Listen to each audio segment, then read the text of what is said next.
మొన్నే ప్రధానమంత్రి వచ్చారు.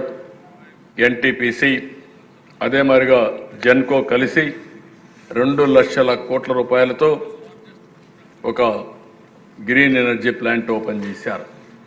రామాయపట్నంలో 95,000 కోట్ల రూపాయలు ఖర్చు పెట్టి బీపీసీఎల్ రిఫైనరీ పెడుతున్నారు.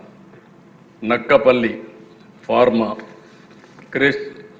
కృష్ణపట్నంలో ఒక ఇండస్ట్రియల్ పార్క్, ఓర్వకల్లు ఎక్కడైతే కర్నూలు, ఇంకో పక్క కొప్పర్తి, కడప 4 ఇండస్ట్రియల్ పార్కులు కూడా శాంక్షన్ చేశారు.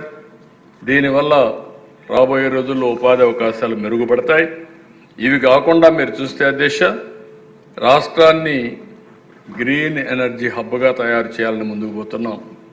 10 లక్షల కోట్ల రూపాయల పెట్టుబడులతో ఒక్క ఎనర్జీ సెక్టర్లో 7,50,000 మందికి ఉద్యోగాలు కల్పించే కార్యక్రమానికి శ్రీకారం చుట్టాం. ఇది కాకుండా అధ్యక్ష, గవర్నమెంట్లో ఎప్పటికప్పుడు ఉద్యోగాలు ఇస్తాం. గవర్నమెంట్లో ఉండే ఉద్యోగాలన్నీ కూడా అవసరమైతే నోటిఫై చేసి ఏ టైంలో ఏమి ఇవ్వగలుగుతామో దాన్ని కూడా నోటిఫై చేస్తాం. కడాన అధ్యక్ష, వర్క్ ఫ్రమ్ హోమ్ కూడా తీసుకొస్తాం. బాగా చదువుకున్న వాళ్ళు ఉంటే వాళ్ళందరికీ ఇంటి దగ్గరనే ఉద్యోగాలు ఇచ్చే పరిస్థితి కూడా తీసుకొస్తాం. టీసీఎస్ అయితే విశాఖపట్నంలో 10,000 మందికి ఉద్యోగాలు ఇవ్వడానికి ముందుకు వచ్చారు. గూగుల్ ముందుకు వచ్చారు. ఇవన్నీ కూడా ఇంకో పక్కన విశాఖపట్నం స్టీల్ మారిగానే మీరు ఇంకో పక్క చూస్తే ఆర్సిలర్ మెటల్ అయితే ఒక స్టీల్ ప్లాంట్ పెట్టడానికి ముందుకు వచ్చారు. ఇవన్నీ కూడా మనం ముందుకు తీసుకుపోగలిగితే ఉపాధి అవకాశాలు మెరుగుపడతాయి. ఈ ప్రభుత్వం పేదరికం తర్వాత టాప్ ప్రియారిటీ ఉపాధి కల్పించడం, దీనికి కట్టుబడి ఉన్నాం. ఇవన్నీ చేస్తామని చెప్పి కూడా నేను మీకు తెలియజేస్తున్నా. ఇదే కాకుండా అధ్యక్ష, ఒకవేళ ఎవరైతే యువత ఉన్నారో వాళ్ళకు ఉద్యోగాలు రాకుండా బాధపడే సమయంలో నిరుద్యోగ భృతి ఇస్తా ఉన్నాం. నెలకు 3,000 రూపాయల నిరుద్యోగ భృతి కూడా ఈ ప్రభుత్వం ఇస్తా ఉన్న వాళ్ళందరికీ హామీ ఇస్తున్నా. Top priority employment. ఎవరైతే ఎనర్జెటిక్గా ఉండే యువత నిర్వీర్యం కావడానికి వీల్లేదు, వాళ్ళు సమర్థవంతంగా ఉపయోగించుకుంటామని చెప్పి కూడా నేను మీకు తెలియజేస్తున్నాను. ఇంకో పక్కన దిశ హ్యూమన్ రిసోర్స్ డెవలప్మెంట్. ఈరోజు మానవ వనరుల అభివృద్ధికి టాప్ ప్రియారిటీ ఇస్తున్నాం. మొన్నే మీరు చూస్తే ఫీజు రీఎంబర్స్మెంట్ అయితే 788 కోట్లు పే చేశాం. ఒక్క విద్యాశాఖలోనే 6,500 కోట్ల రూపాయలు బకాయిలు పెట్టే పరిస్థితికి వచ్చారు. చాలా సంతోషం. ఇక్కడే పవన్ కళ్యాణ్ గారు కానీ, ఎడ్యుకేషన్ మినిస్టర్ గారు కానీ వాళ్ళిద్దరూ కలిసి డొక్కా సీతమ్మ మధ్యాహ్న భోజనం పేరు పెట్టి ఈరోజు మధ్యాహ్న భోజనం ఎప్పుడో త్యాగాలు చేసిన ఆ తల్లి పేరుతో ఈరోజు ఈ కార్యక్రమాన్ని తీసుకొచ్చే పరిస్థితికి వచ్చారు. వారిని మనస్ఫూర్తిగా అభినందిస్తున్నా. సర్వేపల్లి రాధాకృష్ణ పేరుతో విద్యార్థి మిత్ర కార్యక్రమానికి కూడా శ్రీకారం చుట్టి స్కూల్ కిట్స్ ఇచ్చే పరిస్థితికి వచ్చారు. అంత మునుపు చూస్తే అసహ్యంగా ఒకే పేరు, ఆ పేరు లేకుండా వేరే పేరు లేదు. ఆ పేర్లు నేను చెప్పను కానీ ఇప్పుడు పెడితే, ఇప్పుడు ఎవరైతే జాతికి సేవ చేశారో, ప్రజలకు సేవ చేశారో అలాంటి పేర్లు తీసుకొచ్చారు. దానికి మనస్ఫూర్తిగా అభినందిస్తున్నా. ఇంకో పక్కన మెగా పేరెంట్స్ టీచర్ మీటింగ్ కూడా పెట్టారు. నేను కూడా వెళ్ళాను. చాలా బాగా చేశారు. టీచర్స్ అందరు పిల్లలందరినీ ఇన్వాల్వ్ చేసి ఒక మంచి కార్యక్రమానికి శ్రీకారం చుట్టారు.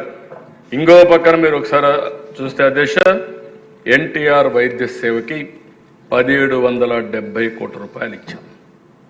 ఇంకా ఇవ్వాల్సినవి చాలా ఉన్నాయి. మొత్తం వీళ్ళు చేసిపోయినటువంటి అన్ని కూడా అప్పులు తీర్చుకుంటూ వచ్చే పరిస్థితి వచ్చింది. ఇది కాకుండా అధ్యక్ష, ఈరోజు డిజిటల్ హెల్త్ కార్డ్స్ ఇక్కడే సత్యకుమార్ గారు ఉన్నారు, ఆయన వర్కౌట్ చేస్తున్నాడు. నేను గర్వంగా చెప్పగలుగుతున్నా, ఏదైతే దేశంలో ఈ డిజిటల్ హెల్త్ కార్డ్స్ ఇవ్వడంలో లేకుంటే మొత్తం అనుసంధానం చేయడంలో మనం నెంబర్ 1లో ఉన్నాం. ఇదే సమయంలో అధ్యక్ష, ఒక వినూత్నమైన కార్యక్రమానికి శ్రీకారం చుట్టాలనుకుంటున్నాం. ఈరోజు ఎన్టీఆర్ వైద్య సేవ కానీ, సీఎం రిలీఫ్ కానీ ఇవన్నీ ఒక లెవెల్కి వస్తున్నాయి. చాలా వరకు పేదవాళ్ళకి ఇచ్చే పరిస్థితికి వస్తున్నాం. కానీ మధ్యతరగతి కుటుంబాలకు కొన్ని ఇబ్బందులు వస్తున్నాయి. అందుకే ఈరోజు నిర్ణయం తీసుకుంటున్నాం. రాష్ట్రంలో ఉండే అందరికీ 2,50,000 వరకు ఇన్సూరెన్స్ ప్రీమియం పే చేసే బాధ్యత ఈ ప్రభుత్వం తీసుకుంటాం. చాలా మంది ఈరోజు మీరు ఒకసారి చూస్తే అధ్యక్ష, ఈరోజు మీరు చూస్తే మధ్యతరగతి చాలా సఫర్ అవుతున్నారు. ఆరోగ్యం, విద్య, నిత్యావసర వస్తువులు కొనుగోలు, ఇవన్నీ యాస్పిరేషన్స్ ఉన్నాయి. కానీ వాళ్ళ యాస్పిరేషన్స్ మీట్ చేసే మీన్స్ లేవు. నేను అందుకనే ఆలోచించాను, పేదవాళ్ళకి 25 లక్షలు వస్తాను, దానికే వస్తున్నాను, 2,50,000 రూపాయలు ఇన్సూరెన్స్కి ఇస్తాం. దానిపైన వచ్చేది మొత్తం వైద్య సేవ కింద ఎంత, ఎన్టీఆర్ వైద్య సేవ కింద 25 లక్షల రూపాయల వరకు అందులో ఇస్తామని చెప్పి మీకు తెలియజేస్తున్నాను. ఎందుకంటే మొత్తం ప్రీమియం కట్టాలంటే ఆ ప్రీమియం వల్ల మనకు చాలా ఎక్కువ డబ్బులు కట్టాల్సి వస్తుంది, అన్అఫోర్డబుల్ అవుతుంది. అందుకే మినిమం 2.5 లక్షల వరకు అందరికీ పెట్టి మిగిలిన పేదవాళ్ళందరికీ 25 లక్షల వరకు ఆర్థిక సహాయం చేసే కార్యక్రమం ఎన్టీఆర్ వైద్య సేవలు ఇస్తాం. 2 బ్యాలెన్స్ చేసుకుంటాం. దీనివల్ల మధ్య తరగతులను చాలా మనం ఆలోచించుకోవాల్సిన అవసరం ఉంది. పేదవాళ్ళ కోసం అంకితమైన భావంతో పనిచేస్తున్నాం. మన పాలసీల వల్ల డబ్బులుండేవాళ్ళు, పెద్దవాళ్ళకి ఇబ్బందులు ఉండవు, వాళ్ళ తెలివితేటలు సంపాదించుకోగలుగుతారు. కానీ మధ్య తరగతి చాలా వరకు ఇబ్బంది పడుతున్నారు. మనం కూడా ఫోకస్ చేయాల్సిన అవసరం ఉంది. మధ్య తరగతి బలంగా ఉంటే సమాజం బలోపేతం అవుతుంది. ఎంఎస్ఎంఈలు కానీ మనం ఒక పాలసీ కూడా ఇచ్చాం, 1 ఫ్యామిలీ 1 ఆంటర్‌ప్రెన్యూర్. దీన్ని కూడా మనం ప్రమోట్ చేయాల్సిన అవసరం ఉంది. దీన్ని వీలైనంత వరకు మధ్య తరగతికి ఇంకా ఏం చేయాలనో మిడిల్ ఇన్కమ్ గ్రూప్కి మీరు అందరూ కూడా ఆలోచించండి. టైం టు టైం ఆలోచిద్దాం. మధ్య తరగతిని కూడా ఆదుకునే బాధ్యత ఈ ప్రభుత్వం తీసుకుంటామని చెప్పి కూడా నేను మీకు తెలియజేస్తున్నా. చాలా ఈరోజు గర్వంగా చెప్పగలుగుతున్న దిశ, ఈరోజు పోలవరం తెలుగువారి కళ, ఆంధ్రప్రదేశ్కి ఒక బ్యాక్ బోన్. ఆ రోజు దిశ విభజన చట్టంలో ఒకే ఒక విషయంలో మనం కొంత కన్విన్స్ అయింది, అవసరమైతే అమరావతి కట్టుకుంటాం, పోలవరం 55,000 కోట్లు కావాలి, ఇది చేయలేమని ఆలోచించినప్పుడు ఆంధ్ర రాష్ట్రానికి సౌత్ ఇండియాలో ఏకైక వనరు అధ్యక్ష గోదావరిలో ప్రతి సంవత్సరం ఇప్పటికి కూడా 100 సంవత్సరాల డేటా చూస్తే 2,000 టీఎంసీ నీళ్లు సముద్రంలోకి పోతున్నాయి. ఈ సంవత్సరం 4,000 టీఎంసీ నీళ్లు సముద్రంలోకి వెళ్ళాయి. ఆ పోలవరం శాంక్షన్ అయినప్పుడు 73% పూర్తి చేశాం. అదే ఆ ప్రభుత్వం కంటిన్యూ అయింటే 20కంతా కూడా 20 ఎండ్కి పోలవరం పూర్తి చేసి జాతికి అంకితం చేసేవాళ్ళం.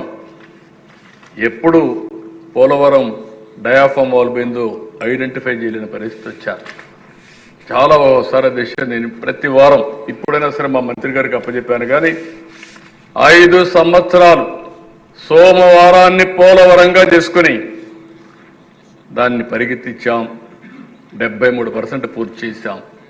ఇప్పుడు మళ్ళీ గర్వంగా చెప్పగలుగుతున్న 2027 డిసెంబర్కి పోలవరాన్ని పూర్తి చేసి జాతికి అంకితం చేస్తాం. దాంట్లో అనుమానం లేదు. ప్రధానమంత్రి గారిని మనస్ఫూర్తిగా అభినందిస్తున్నా, కేంద్రాన్ని అభినందిస్తున్నా. 12,150 కోట్ల రూపాయలు ఫండ్స్ కూడా ఇచ్చారు. మనం పని చేసుకుంటే డబ్బులు వస్తుంది. అదే సమయంలో 41 మీటర్లు కాదు, 45 మీటర్లు, 45.74 కావాలి. ఒరిజినల్ హైట్కే మనం ముందుకు పోతాం. కానీ ఇది గడిచిన ప్రభుత్వంలో ఈ ఎస్టిమేట్స్ పంపించారు, శాంక్షన్ అయింది డబ్బులు. అది తీసుకోకపోతే మనం లేట్ అయిపోతాం. కాబట్టి ఇది పూర్తి చేసుకుంటూనే దాన్ని కూడా కన్విన్స్ చేసుకుని తెస్తాం. అది మన హక్కు, విభజన చట్టంలో ఉంది, అది సాధిస్తామని చెప్పి కూడా నేను మీకు తెలియజేస్తున్నాను.